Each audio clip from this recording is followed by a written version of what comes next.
Hello, अस्सलाम वालेकुम। Welcome to my channel Peanut Pick. आज मैं एक मूवी एक्सप्लेन करूँगी जिसका नाम पाइपर है, जो 2023 में रिलीज़ हुई थी।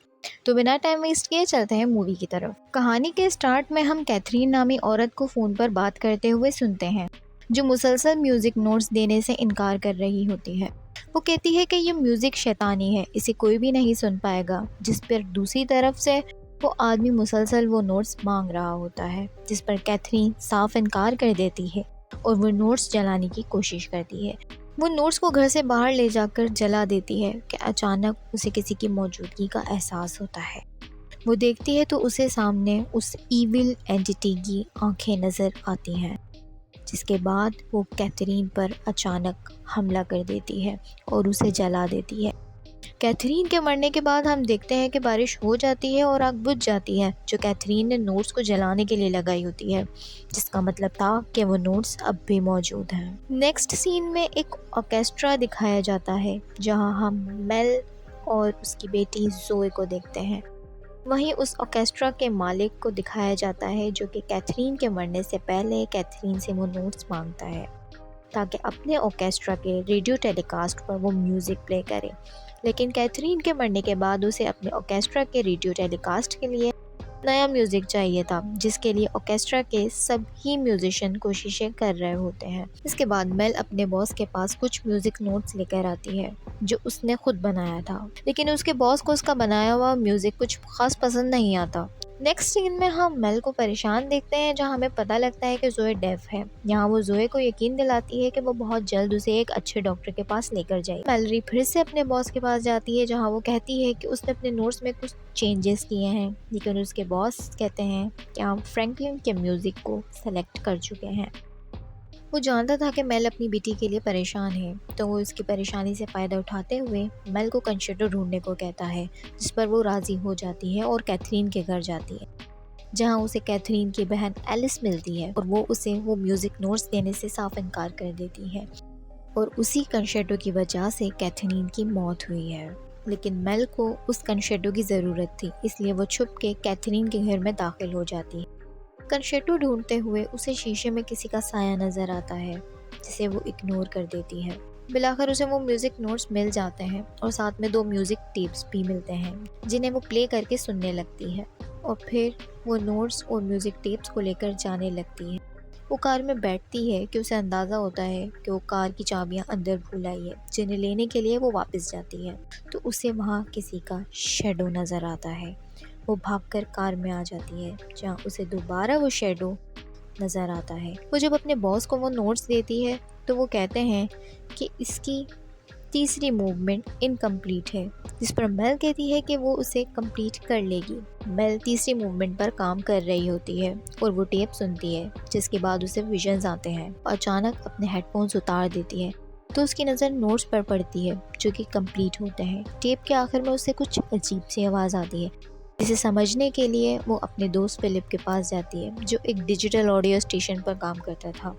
वो म्यूज़िक सुनकर बताता है कि ये म्यूज़िक अलग है, ये उल्टे तरीके से डिज़ाइन किया गया है और पुराने ज़माने में कहा जाता था कि म्यूज़िक को उल्टे तरीके से परफॉर्म करके ईविल एंटिटीज़ को बुलाया जाता था। जोए और कलन घर पर होते हैं, जहाँ कलन वो कंसर्टो सुन लेता है। हाइड एंड सीक खेलते हुए कलन को बॉल नज़र आती है। वो उस बॉल के पीछे एक अंधेरी जगह पर आ जाता है, जहाँ उसे वही खौफनाक साया नज़र आता है और वो डर जाता है और उसी रात वो एंटिटी उसे पोजेस्ड कर लेती है और कॉलिन गायब हो जाता है। फिर ऑर्केस्ट्रा में बॉस मेल को कहते हैं कि अगर तुमने कल तक तीसरी मूवमेंट को रेडी नहीं किया तो मैं तुम्हें ऑर्केस्ट्रा से निकाल दूंगा। और फिर गुस्तावसन और बाकी सब कंसर्टो की रिहर्सल करने लगते हैं, जिसे सुनते हुए मेल को विजन आते हैं और उसकी नाक से खून आने लगता है। उसके बाद मेल फिलिप से बात कर रही होती है, उसकी नज़र पुरानी क्रिस्टीन की पेंटिंग पर पड़ती है, जिसमें उसके विजन वाला कैसल होता है, जिससे उसे पता लगता है कि वो जगह जर्मनी में थी। फिर वो घर आकर जोए की बुक देखती है, जिसमें एक पाइपर की कहानी थी। गांव वालों ने पाइपर को चूहे भगाने के लिए बुलाया था। इस काम के बदले वो गांव वालों से पैसों का मुतालबा करता है और वो मान जाते हैं। पाइपर फ्लूट बजाकर चूहों को वहाँ से भगा देता है। काम खत्म करके पाइपर जब पैसों का मुतालबा करता है तो गांव वाले उसको धोखा दे देते हैं। फिर मेल जब सो रही होती है तो जोए वो म्यूजिक सुन लेती है अब जोए को वही बॉल नज़र आती है जो उसे एक बस की तरफ ले जाती है जहाँ उसे पाइपर नज़र आता है।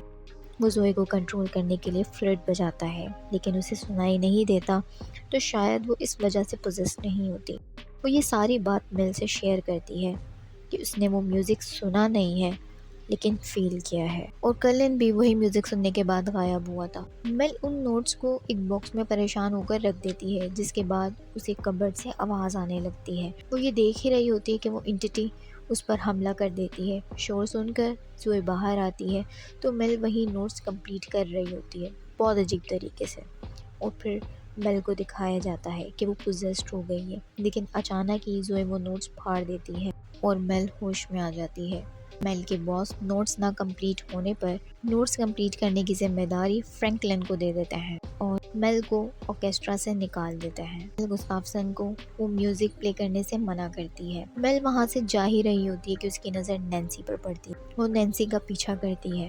वो कहती है कि उसका बेटा झील में जा रहा है और वो उसके पीछे ऊंचाई से जंप कर देती है, क्योंकि म्यूजिक की वजह से नैन्सी पोजेस्ड होती है और ऑर्केस्ट्रा में वही म्यूजिक प्ले हो रहा होता है। फिर मेल फिलिप के पास जाती है। फिलिप ने उस ऑडियो को क्लीन कर दिया था। वो ऑडियो इटालियन में था, जिसका मतलब था खून खराबा ही मेरी ज़िंदगी है। मेल ये सब रोकने के लिए कैथरीन के घर जाने का फैसला करती है कि शायद कोई रास्ता निकल आए, और वो साथ साथ फिलिप को वार्न भी कर देती है कि ये म्यूज़िक दोबारा नहीं सुनना। उसे अब किसी भी तरीके से वो कंसर्टो प्ले होने से रोकना था। वो कैथरीन के घर पर जाती है। दूसरी तरफ जोए वो बुक पढ़ रही होती है जिसमें गांव वालों ने पाइपर को मार दिया था, जिस पर पाइपर ने कर्ज दिया था कि जब तक उसका म्यूज़िक ज़िंदा है तुम्हारे बच्चे सलामत नहीं रहेंगे। इतने में जोए को आवाज़ आती है। वो बाहर जाती है जहाँ पर वो पाइपर उसे पोजेस कर लेता है। दूसरी तरफ फिलिप जब ट्रांसलेट कर रहा होता है तो टीवी पर वो म्यूजिक बजने लगता है और वो पोजेस्ड होकर अपने कान पर हमला करके खुद को जख्मी कर लेता है। दूसरी तरफ मेल कैथरीन के घर में उस कर्स्ट के क्योर की तलाश में थी, जहाँ उसे एलिस मिलती है जो कहती है इसका कोई हल नहीं, इसे रोकने का कोई तरीका नहीं है, उसने मेरी बहन की ज़िंदगी को उथल पुथल कर दिया था। जिस पर उसकी बात सुनकर मेल को अचानक एक तरीका समझ आता है सब ठीक करने का, और वो वहाँ से निकल जाती है। मेल जब घर पहुंचती है तो जोए वहाँ नहीं होती। वो सही टाइम पर पहुंचकर फिलिप को बचा लेती है। फिर उधर ऑर्केस्ट्रा में वो कंसर्टो प्ले हो रहा होता है, जहाँ हम देखते हैं फ्रैंकलिन की आंखें जलने लगती हैं, जिसका मतलब था कि वो पाइपर के कंट्रोल में है। और फिर हम देखते हैं कि मेल वहाँ पहुँच जाती है और वहाँ की इलेक्ट्रिसिटी बंद कर देती है ताकि सबको बचा सके, लेकिन बहुत देर हो चुकी होती है।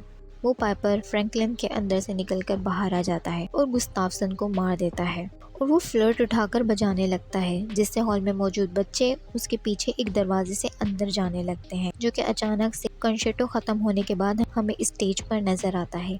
ये पाइपर की दुनिया थी जहाँ वो उन बच्चों को कैद कर लेता था। मेल्ड्री भी उसके पीछे उसकी दुनिया में पहुँच जाती है और जोए को लेकर बाहर आ जाती है। तभी उसकी नज़र फ्लूट पर पड़ती है। वो उसे उठाने लगती है कि पाइपर आ जाता है। मौका पाकर जोए वहाँ से भाग जाती है। वो पाइपर जोए को पकड़ने ही वाला होता है कि मेल फ्लूट बजाना शुरू कर देती है, जिसमें उसने पाइपर के म्यूज़िक को उल्टा कर दिया था।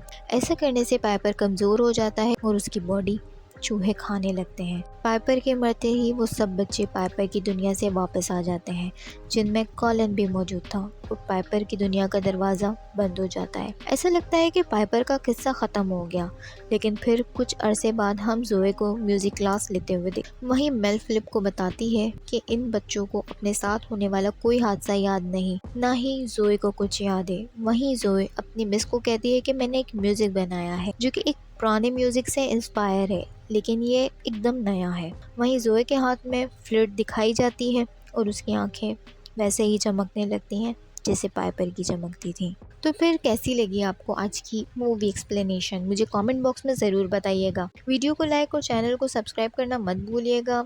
मिलते हैं अगली वीडियो में।